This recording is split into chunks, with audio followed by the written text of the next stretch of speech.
feel like I look like a priest.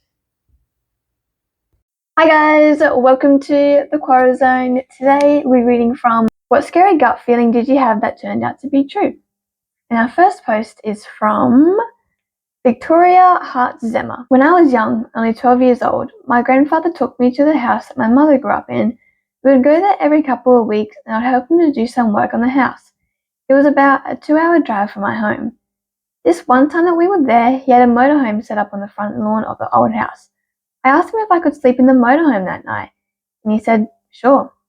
He was going to sleep inside the old house, but he said he would leave the front door open in case I needed anything. I went to bed that night, and as I slept, something shook me awake. I laid there alone in the dark with a sickening anxiety in my stomach.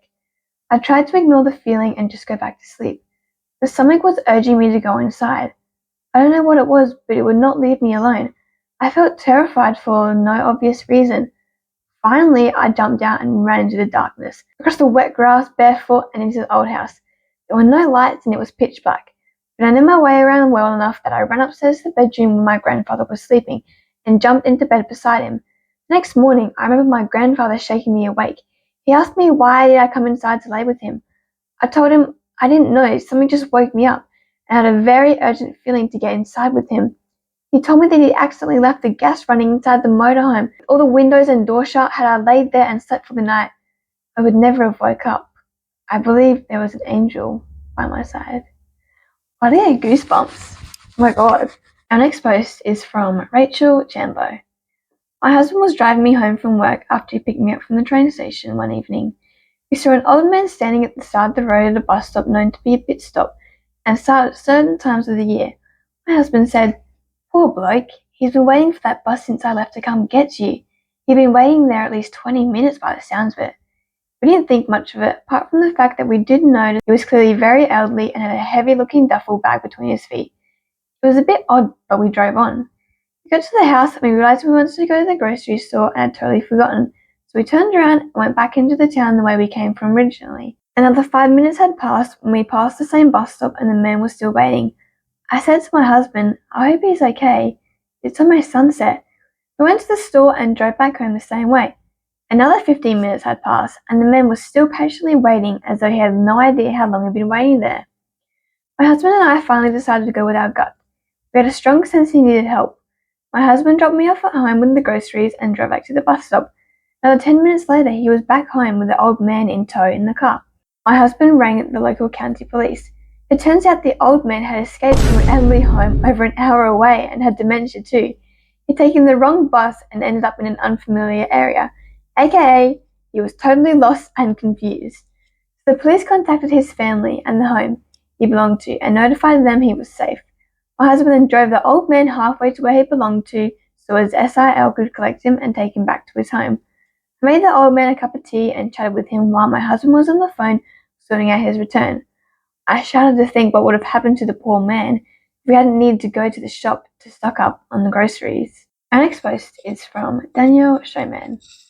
I went to a mall in my hometown 2 weeks ago to redeem a gift voucher I got from my parents about 3 years ago. No way it's still going. It would 100% be expired by now. I parked in the basement and walked up to the doors where a guy wearing a staff uniform was waiting and opened the door for me. As I stepped inside, he joined me and pressed the button to go to a certain floor without asking me where I'm going.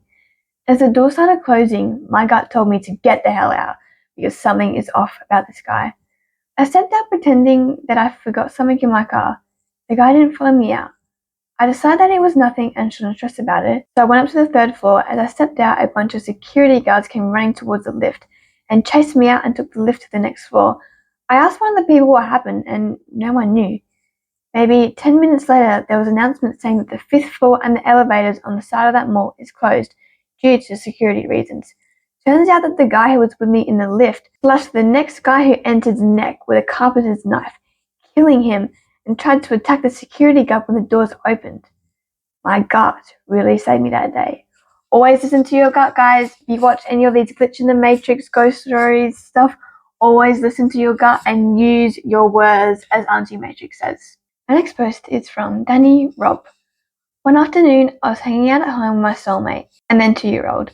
When I went upstairs to take a shower, I'd been in the bathroom for a few minutes when A props of nothing. Where is your child? Pops into my head. I get out of the tub, water still running, and step into the hall naked, with water steaming everywhere. I yell down to my cellmate, asking, hang on, pause the story, guys. I just realized that SO isn't cellmate, it's significant other. I yelled down to my significant other, asking where the kid was, the response to which something was to the effect of, around here somewhere. Find him now, was my reply. It should be noticed that most 3-year-olds don't need to be in your line of sight every single second and can typically be left unsupervised for the 5 minutes it takes to have a quick shower. So my significant other immediate concern was that I was being extra. Nonetheless, and for the reason I still can't explain, I grabbed my robe, ran downstairs, and went right at the front door, barely barefoot, barely covered, and still wet from the shower that was still running. Once outside, I saw my 2-year-old at the end of the block attempting to cross our busy streets. Our next post is from Tess Slapminski. I was 18. My boyfriend and I were at his house watching a movie.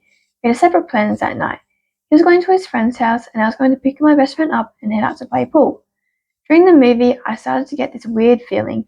I was nervous, but I told myself I didn't have any reason to be nervous. I wasn't going to do anything I shouldn't. I don't remember the movie. I just remember the feeling getting worse as the movie went on, and the time for us to leave came closer. I ended up thinking that this terrible feeling meant something was going to happen to my boyfriend. I told him about the feeling. I made him promise me he wouldn't go anywhere. He promised he would stay home. When I went to leave, I still didn't feel right, but I convinced myself that everything was fine. He was staying home. I headed out to my friend's house. I had my Honda all done up with a body kit that was put on a month earlier. I get to my friend's house, her driveway is a hill. I can't go down it without scraping the body kit. Like every other time I get her, I pull over to the right as far as I can with my blinker on. It was dark out, so my lights were on as well as my brake lights since I had my foot on the brake. She was waiting for me, so when I pulled up, she made sure no one was coming across the street. Where I was pulled over on a straightaway, you can see both ways for a while. She got in and shut the door. I look at my rearview mirror, and I see headlights coming at us fast. I guess I yelled to, hold on! Next thing I know, someone is banging on my window. I open my eyes and see my friend's mum's face. She heard the crash and came running up the driveway to the road. My friend held onto a piece of frame between her window and the windshield. She was okay, thank God. My side of the car got the direct hit. I was parked and the ongoing car was going 60. It was an old Buick, built like a tank. The girl admitted she wasn't paying attention. My rear end was crushed. The front end was messed up from being pushed into a guardrail that was up ahead. Frame was bent. I hurt my neck, my back, as well as my right ankle. I bruised my ribs from the seatbelt. Physical therapy 3 times a week for months. So I had the gut feeling, but assumed it was for him, not me. Our next post is from Ayesha Mishra. I had a gut feeling that came true. This is 24th of the 12th, 2019. I was working my shift at Domino's as a delivery driver. So around 6:30 p.m. and I was told to take the delivery. So it was a huge order consisting 18 different pizzas, 7 large drinks, 5 milkshakes, 14 garlic breads, and 9 hot chips.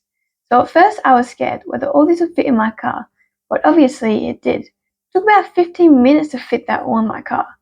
Anyways, so I drove to the address about 7 minutes away from the shop. Once I got there, it was a different atmosphere. That Christmas vibe, singlets and thongs, and a very big house. I could tell these guys were really rich.